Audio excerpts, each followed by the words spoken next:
जयदीप आपटेसाठी भाजपचे वकील शिवरायांच्या कोसळलेल्या पुतळ्याचे शिल्पकार जयदीप आपटेंना सोडवण्यासाठी भाजपचे वकील धावून आल्याचा आरोप माजी आमदार परशुराम उपरकर यांनी केलेला आहे। ठाण्यातील भाजपचे कार्यकर्ते गणेश सोमणी आणि राणेंचे कार्यकर्ते परुळेकर हे जयदीप आपटेच्या बाजूने युक्तिवाद करत असल्याचा आरोप ठाकरे गटाचे माजी आमदार परशुराम उपरकर यांनी केला आहे।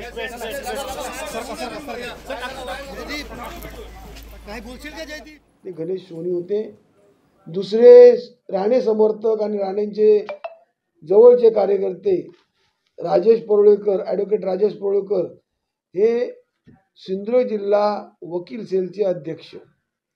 म्हणजे या आपटेना वाचवण्याकरता बीजेपी वकील देत आहे, भारतीय जनता पक्ष वकील देत आहे।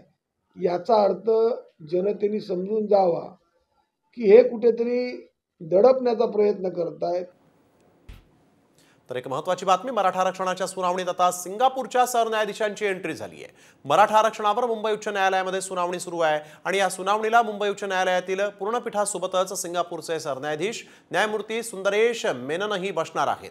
त्यामुळे मराठा आरक्षणाच्या सुनावणीला आंतरराष्ट्रीय महत्त्व प्राप्त झालंय। मराठा आरक्षणाच्या अभ्यासासाठी सिंगापूरचे न्यायाधीश मेनन हे उपस्थित राहणार आहेत। मुंबई हायकोर्टात सलग दुसऱ्या दिवशी सुनावणी होत आहे। या सुनावणी वेळेस मुख्य न्यायमूर्ती देवेंद्र कुमार उपाध्याय यांच्या नेतृत्वाखालील पूर्णपीठात न्यायमूर्ती मेनन यांचा अतिथी म्हणून सहभाग असणार आहे। मराठा आरक्षणाच्या सुनावणीत आता सिंगापूरचे जज उपस्थित राहणार आहेत। सुंदरेश मेनन असं त्यांचं नाव आहे। ते या पूर्ण सुनावणीच्या वेळेस विशेष अतिथी म्हणून उपस्थित राहतील।